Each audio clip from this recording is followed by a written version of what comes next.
85,000 টাকা আমার বাড়িতে পাঠাইছে, সে টাকা খরচ করে দিয়ে পাঠাইছে। এখন বাড়িতে টাকা আনবো, তারপর গাড়িতে আবার বাড়ি দেবো। কম্বোডিয়া থেকে প্রতারিত হয়ে দেশে ফিরলেন, আমরা চাই না কেউ প্রতারিত হোক। ভাই কিভাবে প্রতারিত হয়েছে?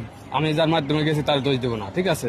সে যা বলছে ঠিক করছে, কিন্তু যে আমার কাজ দিচ্ছে, যে কাজ দেওয়ার কথা, সে মনে হয় যে আমার বলছে যে পাসপোর্ট আমার হাতে না দিলে কাজে দেওয়া যাবে না।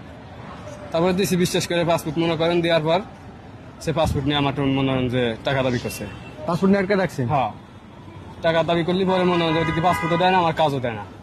পরে আমার দেশের টাকা নিয়ে ওই ওরে দিয়া, তো ওরে বাহিনী অন্য লোকের মাধ্যমে আমার পাসপোর্ট। সব মিলে কত টাকা লস করলেন? আমার মনে হয় যে 6-7 লাখ টাকা। 6-7 লাখ টাকা শেষ? হ্যাঁ।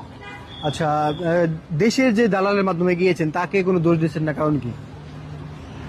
হ্যাঁ, সে কি বলে নিয়েছে? সে আমার যে কথা বলছিল, সে বলছে যে আমি তোমার প্রথমবার মতো কাজ দিয়ে দিব, দ্বিতীয়বার তোমার বুঝে নিয়ে লাগবে। প্রথমবার কাজ দিয়েছিল? সে আমার প্রথমবার কাজ দিছে, দ্বিতীয়বার সে কেন করলেন না কেন প্রথমবার কাজ? প্রথমবার কাজ করছি, তো কাজ শেষ হয়ে গেছে, 2 মাস কাজ করছি। কি কাজ?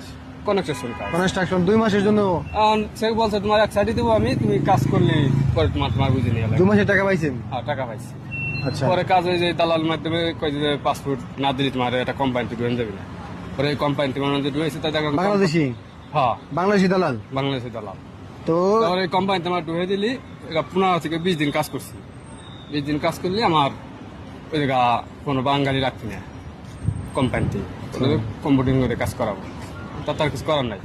তাই বলছিল তাই কোম্পানিতে কাজ করাবো, সমস্যা কি? আমার পাসপোর্ট আমার দিয়ে দেন, আমি অন্য জায়গায় চেষ্টা করি। পাসপোর্ট নিয়ে সুবিধা ফোন দিছি, মনে হয় যে দেন, হাজার ফোন দিছি, একটা ফোনও ধরে না। পরে মনে হয় যে অন্য একজনের নম্বর নিয়ে যোগাযোগ করে তার বলছিল আমার পাসপোর্ট আটকাইছে, কি করা যায়? আচ্ছা, কম্বোডিয়ার বর্তমান পরিস্থিতি কেমন এখন? বর্তমান পরিস্থিতি বেশি ভালো না ভাই, কাজ আছে ওই জায়গায়? কাজ করে? কাজকর্ম নাই। কাজকর্ম যে নাই। যাবি ভাই, সে মনে হয় যে ধরা খাবে? ধরা খাই দেবি, অতিরিক্ত খারাপ। আপনি কতদিন আগে গিয়েছিলেন সব মিলে? আমি গেছি মনে হয় যে 1 বছর, তাতে সর্বোচ্চ কাজ করছি 4 মাস। 4 মাস? আমার বাড়িতে মনে হয় যে অনেকটা ঋণ করে নিয়ে খাওয়া লাগছে। এখন পুরোটা ঋণের উপরে আছে? হ্যাঁ, এখন এই যে মনে হয় যে এই মুহূর্তে বাড়ি আইছি, 85,000 টাকা আমার বাড়িতে পাঠাইছে, সে টাকা খরচ করে দিয়ে পাঠাইছি। এখন বাড়িতে টাকা আনবো, তারপর গাড়িতে আবার বাড়ি দেবো। হায় হায়, এটা কোনো কথা হলো? করেছি। কম্বোডিয়া কিন্তু স্বপ্ন নিয়ে মানুষ গিয়েছিল। আপনাকে মনে হয় যে কবা ছিলাম না, মানে যে মনে হয় যে ফিরে আবার কোয়া লাগলো ভাই কথাটা, ঠিক আছে? না ভাই, আপনারা যদি না বলেন ভাই, এখনো ভাই দেখছি কম্বোডিয়া অনেক লোক যাচ্ছে। যায় মনে হয় তার ইচ্ছে হতে পারে, যাইতে পারে, কিন্তু এরপর যদি কেস যায় তার টাকা যদি বেশি। এখন আমরা প্রতিনিয়ত আপনাদেরকে সতর্কমূলক ভিডিও বানানোর চেষ্টা করি, সতর্কমূলক ভিডিও দেই আপনাদেরকে, কারণ আপনারা যেন সতর্ক হয়ে এইসব দেশগুলো পরিত্যাগ করেন। দেখতেই পাচ্ছেন, বাস্তব প্রমাণ আমার পাশে দাঁড়িয়ে রয়েছে। এক বছরে পুরো নিঃস্ব হয়ে এরকম ভাবে আজকে হয়তো বা 200 মানুষ আসছে, 200 কম্বোডিয়া